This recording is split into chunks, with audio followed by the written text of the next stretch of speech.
Hello दोस्तों, स्वागत है आपका अपने यूट्यूब चैनल अंबुज पाठशाला में। तो इस वीडियो में हम लोग JAC board half yearly exam 2024-25 के लिए क्लास 12th का सब्जेक्ट केमिस्ट्री का most important viral question paper देखने वाले हैं। यहाँ से क्वेश्चंस आपके एग्जाम में देखने को ज़रूर मिलेंगे। तो चलिए वीडियो को स्टार्ट करते हैं। और वीडियो को स्टार्ट करने से पहले हमारे चैनल पर नए हों तो चैनल को सब्सक्राइब करके जरूर रख लीजिएगा। साथ ही वीडियो को अपने दोस्तों के पास भी शेयर कर दीजिएगा, क्योंकि वीडियो बहुत ही ज़्यादा इंपॉर्टेंट होने वाला है। और लेटेस्ट अपडेट के लिए, साथ ही पीडीएफ के लिए आप लोग टेलीग्राम ग्रुप और व्हाट्सएप चैनल को ज्वाइन कर लीजिएगा। दोनों का लिंक डिस्क्रिप्शन में दिया हुआ है। ठीक है, कोई भी लेटेस्ट अपडेट वगैरह आता है और साथ में आपका जो सारा पीडीएफ है एक साथ आपको वहाँ पर सेंड कर दिया जाएगा टेलीग्राम में। तो आप लोग वहाँ से इजीली देख पाएंगे और डाउनलोड भी कर पाएंगे। ठीक है, तो इसके लिए ज़रूर ज्वाइन कर लीजिएगा। साथ ही इंस्टाग्राम का भी लिंक डिस्क्रिप्शन में दिया हुआ है। तो आपका कोई भी पर्सनल डाउट या फिर इश्यू हो तो आप लोग मुझे इंस्टा पर डीएम कर सकते हैं, वहाँ पर मुझे फॉलो करके। तो चलिए वीडियो को स्टार्ट करते हैं और एक एक करके हम लोग देखते हैं। क्लास 12th केमिस्ट्री का है। ठीक है, चलिए स्टार्ट करते हैं। चलिए फर्स्ट नंबर वाला क्वेश्चन देखिएगा हमारे पास क्या है। An electrochemical cell can only convert electrical energy to chemical energy. तो ये ट्रू फॉल्स वाला क्वेश्चन है। क्या मतलब स्टेटमेंट क्या है, सबसे पहले ये देखिए क्या बोल रहा है कि आपका स्टेटमेंट कि आपके पास एक इलेक्ट्रोकेमिकल सेल है, तो क्या ये सिर्फ इलेक्ट्रिकल एनर्जी को केमिकल एनर्जी में कन्वर्ट करेगा, ये आपसे स्टेटमेंट बोल रहा है। अब आप ये बताइए कि जो स्टेटमेंट है ये सही है मतलब कि ट्रू है, या फिर फॉल्स है मतलब कि गलत है। तो राइट आंसर की बात करेंगे तो राइट आंसर जगह हमारे पास क्या है, ये स्टेटमेंट जो है ये क्या है, फॉल्स है। क्या है, स्टेटमेंट फॉल्स है, यानी कि गलत स्टेटमेंट है ना। तो थोड़ा सा अगर इसका एक्सप्लेनेशन देखें क्यों गलत हुआ और या फिर क्या सही होगा, तो देखिए an electrochemical cell can convert electrical energy to chemical energy and can also convert chemical energy to electrical energy to chemical energy. These are two types of electrochemical cells. तो दो टाइप के इलेक्ट्रोकेमिकल सेल्स होते हैं, कौन सा, तो galvanic cell and electrolytic cell. तो ये दो प्रकार के होते हैं। तो ये थोड़ा सा हम लोग यहाँ पर एक्सप्लेनेशन देख लिए। हिंदी में वही क्वेश्चन देखते हैं क्या है कि एक विद्युत रासायनिक सेल केवल विद्युत ऊर्जा को रासायनिक ऊर्जा में परिवर्तित कर सकता है, क्या सिर्फ इसी को परिवर्तित कर सकता है। तो हमारा जो राइट आंसर जाएगा गलत। ये जो स्टेटमेंट है गलत है। ठीक है, यहाँ पर हिंदी में एक्सप्लेनेशन दिया गया है, आप लोग इसको पढ़ सकते हैं हिंदी वाले स्टूडेंट। ठीक है, सेम बात लिखा गया हिंदी में भी जो मैंने इंग्लिश में बताया। इसके बाद देखिएगा सेकेंड नंबर वाला क्वेश्चन हमारे पास क्या है। An electrochemical cell generally consist of a cathode and an anode, which of the following statement is correct with respect to the cathode. तो कैथोड के रिस्पेक्ट में कौन सा स्टेटमेंट सही है ये आपको बताना है। ठीक है, इलेक्ट्रोकेमिकल और यहाँ पर और ऊपर जो दिया गया है इसको इसके बेसिस पर, मतलब कि electrochemical cell electrochemical cell generally consist of a cathode and anode. तो जनरली इलेक्ट्रोकेमिकल के जो सेल होता है कैथोड और एनोड से बना होता है, या फिर कैथोड या फिर एनोड इसमें होता है। तो आप पूछ रहा है कि कैथोड के लिए कौन सा सही होगा स्टेटमेंट। ठीक है, यहाँ पर चार ऑप्शन गिवन है। चार ऑप्शन को एक बार देखिए और हिंदी में एक बार अगर क्वेश्चन देखते हैं तो क्या है कि एक विद्युत रासायनिक सेल या फिर विद्युत इयानिक सेल आमतौर पर एक कैथोड और एक एनोड से बना होता है। निम्नलिखित में से कौन सा कथन कैथोड के लिए कैथोड के संबंध में सही है। तो बताना कि कौन सा सही होगा। तो चार ऑप्शन को एक बार देखिए और इसके बाद यहाँ पर आंसर देने का प्रयास कीजिए। तो राइट आंसर जगह हमारे पास क्या कि electrons move into the cathode. ठीक है, तो ये हो जाएगा आपका ऑप्शन नंबर बी हो जाएगा करेक्ट। ठीक है, ऑप्शन नंबर बी हो जाएगा बिल्कुल करेक्ट। क्या हो जाएगा कि electrons move into the cathode, यानी कि जो इलेक्ट्रॉन से कहाँ पे मूव करते हैं तो कैथोड में मूव करते हैं। तो ऑप्शन नंबर बी हो जाएगा बिल्कुल करेक्ट। किसके लिए, कैथोड के लिए, कैथोड के संबंध में। और हिंदी में यही है कि इलेक्ट्रॉन कैथोड में प्रविष्ट होते हैं। तो ऑप्शन नंबर बी हो जाएगा सही। इसके बाद देखिए थर्ड नंबर वाला क्वेश्चन हमारे पास क्या है।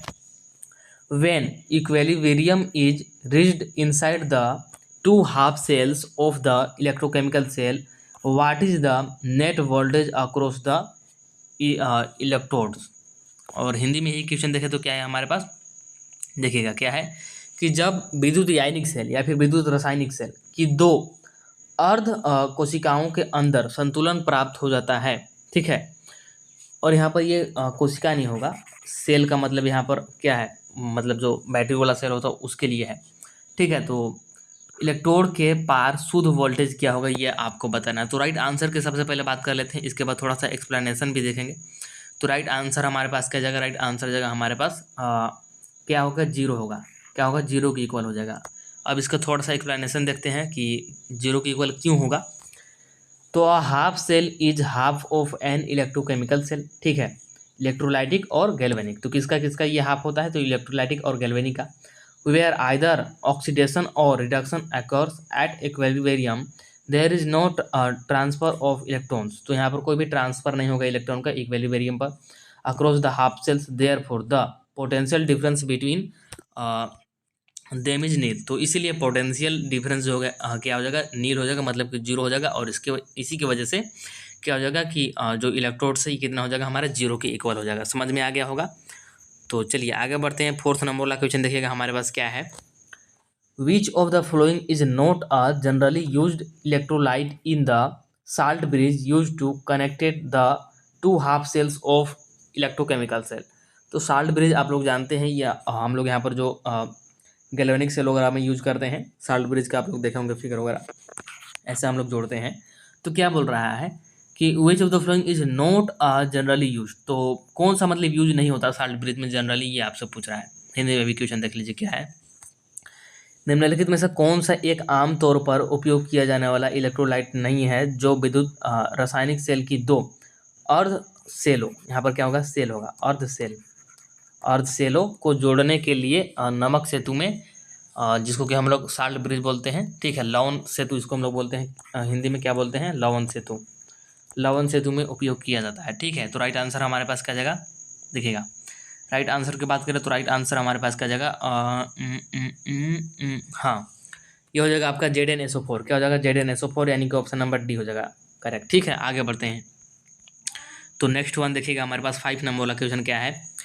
When no current is drawn through an electrochemical cell the difference of the electrode potential of the two electrodes is called cell EMF, true और फॉल्स। तो ये मतलब आपको एक स्टेटमेंट दिया है और इस स्टेटमेंट को बोल रहा है कि इसी को हम लोग EMF बोलते हैं, ठीक है। तब ये बताइए आप लोग कि जो स्टेटमेंट दिया गया है EMF का, क्या ये स्टेटमेंट सही है या फिर गलत है। हिंदी में भी एक बार देख लीजिए कि जब किसी विद्युत यानिक या फिर विद्युत रासायनिक सेल से कोई धारा नहीं खींची जाती है तो इलेक्ट्रोडों की इलेक्ट्रोड संभावना का अंतर सेल EMF कहलाता है। तो अब ये सही है या फिर गलत, आपको ये बताना है। तो राइट आंसर क्या जाएगा हमारे पास, ये जो स्टेटमेंट है बिल्कुल सही है EMF का, तो ऑप्शन नंबर ए हो जाएगा बिल्कुल करेक्ट। ये ट्रू स्टेटमेंट है। इसके बाद देखिएगा 6 नंबर वाला क्वेश्चन हमारे पास क्या है, देखिए which of the following statement is correct regarding electrochemical cell. तो इलेक्ट्रोकेमिकल सेल के रिगार्डिंग कौन सा स्टेटमेंट सही है ये आपको बताना है, ठीक है। तो देखिए 4 ऑप्शन को, और सही आंसर की बात करें तो क्या जाएगा हमारे पास, एक बार 4 ऑप्शन को सबसे पहले देख लीजिए, देख लिए। तो अब आप देखते हैं कि सही आंसर क्या जाएगा हमारे पास। तो सही आंसर आ जाएगा कि cell potential is an intensive property. तो ये हो जाएगा राइट आंसर। जो हम लोग इलेक्ट्रोकेमिकल सेल्स के रिगार्डिंग अगर बात करें सही स्टेटमेंट की, तो जो यहाँ पर सेल पोटेंशियल होता है इलेक्ट्रोकेमिकल सेल का इज एन इंटेंसिव प्रॉपर्टी है, यानी कि ऑप्शन नंबर क्या हो जाएगा, ऑप्शन नंबर बी हो जाएगा बिल्कुल करेक्ट। हिंदी में देख लीजिए कि निम्नलिखित में से कौन सा कथन विद्युत रासायनिक या फिर विद्युत यानिक सेल हो, यहाँ पर फिर से सेल होगा, के संदर्भ में सही है। तो कौन सा हो जाएगा सही, तो सेल क्षमता एक गहन गुण है, ठीक है। तो ऑप्शन नंबर बी हो जाएगा बिल्कुल करेक्ट। आगे बढ़ते हैं। तो 7 नंबर वाला क्वेश्चन देखिएगा क्या है। Which of the following factors does not affect the electrode potential of an electrode. क्या बोल रहा है कि which of the flowing factors, मतलब कि कौन सा फैक्टर, ठीक है, does not affect the electrode, मतलब कि इलेक्ट्रोड को इफेक्ट नहीं कर रहा है, पोटेंशियल ऑफ एन इलेक्ट्रोड, ठीक है। और हिंदी में इसी क्वेश्चन को देख लीजिए, कहाँ पे है हिंदी में, हाँ यहाँ पे है। क्या बोल रहा है कि निम्नलिखित में से कौन सा कारक इलेक्ट्रोड क्षमता को प्रभावित नहीं करता है, तो कौन सा है। तो 4 ऑप्शन को एक बार आप लोग यहाँ पर देख लीजिए और इसके बाद आंसर दे दीजिए। तो राइट आंसर हमारे पास क्या आ जाएगा, राइट आंसर जाएगा हमारे पास साइज ऑफ द क्या इलेक्ट्रोड, यानी कि जो इलेक्ट्रोड का साइज है ये बिल्कुल भी अफेक्ट नहीं करेगा, इसीलिए ऑप्शन नंबर डी हो जाएगा बिल्कुल करेक्ट। और अगर एक्सप्लेनेशन देखें तो क्या जाएगा कि electrode potential is the tendency of an electrode to accept और टू लूज इलेक्ट्रॉन्स। तो सबसे पहले इलेक्ट्रोड पोटेंशियल क्या होता है ये मैंने यहाँ पर आपको बता दिया। इसके बाद electrode potential depend on the nature of the electrode, ये किस पर डिपेंड करता है, तो नेचर पर डिपेंड करता है इलेक्ट्रोड के, और टेम्परेचर पर भी ऑफ द सॉल्यूशन, मतलब कि सॉल्यूशन के टेम्परेचर पर, and the concentration of metal ions, और जो मेटल आयन है उसका कंसंट्रेशन पर ये डिपेंड करता है इन द सॉल्यूशन, सॉल्यूशन वाले में। It doesn't depend on the size of electrode, ये साइज ऑफ इलेक्ट्रोड पर बिल्कुल भी डिपेंड नहीं करता है। तो ये यहाँ पर फुल एक्सप्लेनेशन दिया गया था जो कि मैंने आपको समझा दिया, और हिंदी में क्वेश्चन तो मैंने आपको बता ही दिया था, आंसर क्या जाएगा हिंदी में इसका, तो हिंदी में आ जाएगा कि इलेक्ट्रोड का आकार, जो इलेक्ट्रोड का आकार होता है इलेक्ट्रोड क्षमता को प्रभावित नहीं करता है। इसके बाद देखिए हिंदी में भी एक्सप्लेनेशन दिया गया था, आप लोग चाहे तो देख सकते हैं। 8 नंबर वाला देखिए अब क्या है, why are the saturated solutions of electrolytes for the salt bridge prepared in agar agar jelly और जेलाटिन, ठीक है। तो देखिए यहाँ पर 4 ऑप्शन दिए गए हैं, 4 ऑप्शन को एक बार देखिए और इसके बाद यहाँ पर आंसर देने का प्रयास कीजिए, ठीक है। और एक बार अगर हिंदी में भी आपको क्वेश्चन बताते हो तो देख लीजिए क्या है, लवण सेतु, नमक नहीं बल्कि ये लवण सेतु, ठीक है। लवण सेतु के लिए इलेक्ट्रोलाइट्स के संतृप्त विलयन को अगर अगर जेली या फिर अगर जेली या जेलेटिन में क्यों तैयार किया जाता है, ये बताना है कि आखिर उसी में क्यों तैयार किया जाता है, ठीक है। तो राइट आंसर की बात करें तो क्या जगह हमारे पास, राइट आंसर जगह हमारे पास, एक बार सभी आंसर को सभी ऑप्शन को मतलब देखेंगे, इसके बाद ही यहाँ पर राइट आंसर देंगे। तो राइट आंसर जगह कि it keeps the electrolyte in semi solid phase and prevent it from mixing with the 2 half cell solution, तो 2 हाफ सेल सोल्यूशन में मिक्स करता है, इसलिए ऑप्शन नंबर क्या हो जाएगा, ऑप्शन नंबर डी हो जाएगा बिल्कुल करेक्ट, ठीक है। हिंदी में देख लीजिए, यह इलेक्ट्रोलाइट को अर्ध ठोस अवस्था में रखती है और इसे दोनों अर्ध सेलों विलयनों के साथ मिलाने से रोकती है, ठीक ठीक है। इसके बाद आगे बढ़ते हैं। तो 9th नंबर वाला क्वेश्चन देखिएगा हमारे पास क्या है, ये जो भी क्वेश्चन है मतलब थोड़ा सा थ्योरी टाइप के है और इसके लिए थोड़ा सा एक्सप्लेनेशन मैं आपको कर दे रहा हूँ तो आपको बिल्कुल समझ में आ जाएगा, और इन क्वेश्चन को ध्यान रखिएगा क्योंकि डायरेक्टली ये आने लायक क्वेश्चन है, ठीक है। तो देखिएगा 9 नंबर वाला, विच of the following is not a characteristic feature of a salt bridge, तो साल्ट ब्रिज का कौन सा एक कैरेक्टरिस्टिक फीचर नहीं है, ठीक है। तो 3 तो यहाँ पर ऑप्शन में मतलब है, एक आपका नहीं है। तो राइट आंसर की बात करें तो क्या जगह, राइट आंसर जगह हमारे पास कि it does not maintain electric neutrality of the electrolytic solution of the half cells, तो जो क्या होता है आपका सॉल्ट ब्रिज होता है, ये इलेक्ट्रिक न्यूट्रलिटी को मेंटेन नहीं करता है, ठीक है। एक तरफ ज़्यादा पॉजिटिव एक तरफ ज़्यादा नेगेटिव हो जाता है, मतलब होने की संभावना रहता है, इसके वजह से आपका जो सेल रिएक्शन ये रुक सकता है। इसलिए इसके लिए एक मतलब यहाँ पर कुछ उपयोग किया जाता है, जब आप लोग चैप्टर पढ़िएगा तो डिटेल में वहाँ पर दिया गया है। तो ऑप्शन नंबर डी हो जाएगा बिल्कुल करेक्ट। कौन सा था 9 नंबर वाला, 9 नंबर का हिंदी नहीं है क्या मेरे पास, 9 नंबर का आई थिंक हिंदी मिसिंग है, कोई बात नहीं, तो देख लीजिएगा। इसके बाद देखिए 10th नंबर वाला क्या है कि which of the following is not a type of electrochemical cell, तो इलेक्ट्रोकेमिकल सेल का कौन सा एक टाइप नहीं है ये बताना है। तो वोल्टाइक सेल या फिर फोटो वोल्टाइक सेल या फिर इलेक्ट्रोलाइटिक सेल या फिर फ्यूज सेल, तो राइट आंसर क्या जगह, राइट आंसर जगह हमारे पास किसका बोला है कि इलेक्ट्रोकेमिकल सेल का टाइप नहीं है ना, तो फोटोवोल्टाइक सेल जो है ये आपका इलेक्ट्रोकेमिकल सेल का टाइप नहीं है, इसीलिए ऑप्शन नंबर बी हो जाएगा बिल्कुल करेक्ट। हिंदी में देख लीजिए कि निम्नलिखित में से कौन सा विद्युत रासायनिक या फिर विद्युत यानिक सेल का प्रकार नहीं है, तो वो है आपका photovoltaic cell, option number B हो जाएगा बिल्कुल करेक्ट। आगे बढ़ते हैं तो 11 नंबर वाला क्वेश्चन देखिए हमारे पास क्या है कि what is the direction of flow of electrons in an electrolytic cell, यानी कि एक इलेक्ट्रोलाइटिक सेल में फ्लो ऑफ इलेक्ट्रॉन्स यानी कि इलेक्ट्रॉन के फ्लो का डायरेक्शन क्या होगा ये आपको बताना है। तो राइट आंसर हमारे पास क्या जाएगा कि एनोड थ्रू कैथोड, यानी कि एनोड से कैथोड की तरफ ये मतलब इलेक्ट्रॉन है जो फ्लो करेगा, ठीक है। तो ये ऑप्शन नंबर ए हो जाएगा करेक्ट, ठीक है। हिंदी में देखिएगा कि इलेक्ट्रोलाइटिक सेल में इलेक्ट्रॉनों का प्रवाह किस दिशा में होता है, तो एनोड से कैथोड बाहरी रूप से, ठीक है, एक्सटर्नली। इसके बाद देखिए 12 नंबर वाला क्या है हमारे पास क्वेश्चन कि which of the following is not a secondary cell, तो कौन सा सेकेंडरी सेल नहीं है इनमें से ये आपको बताना है।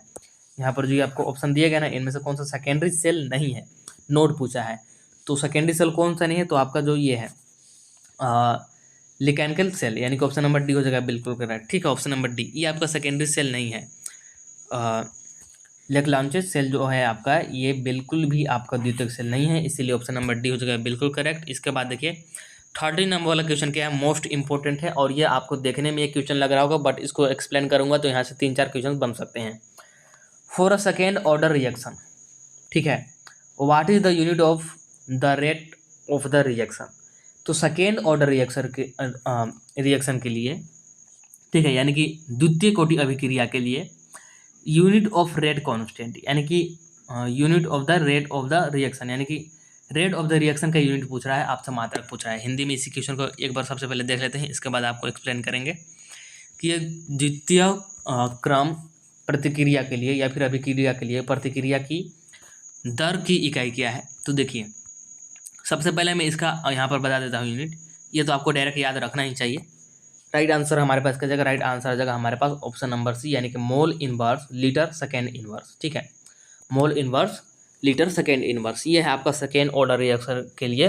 और यूनिट किसके लिए, तो रेट ऑफ द रिएक्शन के लिए यूनिट है, ठीक है, ऑप्शन नंबर सी हो गया करेक्ट। अब देखिए आपसे जीरो ऑर्डर के लिए भी पूछ सकता है, सेकेंड ऑर्डर के लिए भी पूछ सकता है, फर्स्ट ऑर्डर के लिए भी पूछ सकता है। तो इसके लिए हमारे पास एक मतलब कॉमन फार्मूला होता है, उसमें उससे मतलब आप लोग किसी भी ऑर्डर का यहाँ पर रेट ऑफ द रिएक्शन का यूनिट आप लोग इजीली निकाल पाएंगे। तो क्या है उसको देखिए, the unit of the rate of the reaction के, जिसको कि हम लोग कैसे डिनोट करते हैं, इज मोल लीटर इनवर्स के पावर में, मतलब ऐसे हम इसको समझिए मोल और अपॉन यहाँ पर ऐसे लिख सकते हैं, या फिर यहीं पर लिख देता हूँ लीटर इनवर्स के पावर में 1 माइनस का n और सेकेंड इनवर्स, ये होता है। अब देखिए n यहाँ पर क्या है, n क्या है, तो n है यहाँ पर where n is order of the reaction, यहाँ पर ये ऑर्डर ऑफ द रिएक्शन। अगर फर्स्ट ऑर्डर के लिए आप लोग से पूछे तो यहाँ पर 1 रख दीजिए, तो 1 रखेंगे तो हो जाएगा 1 माइनस 1 0, यानी कि इसके पावर में 0, इसके पावर में 0 मतलब कि हो जाएगा 1, तो 1 का कोई मतलब नहीं है, सिर्फ सेकेंड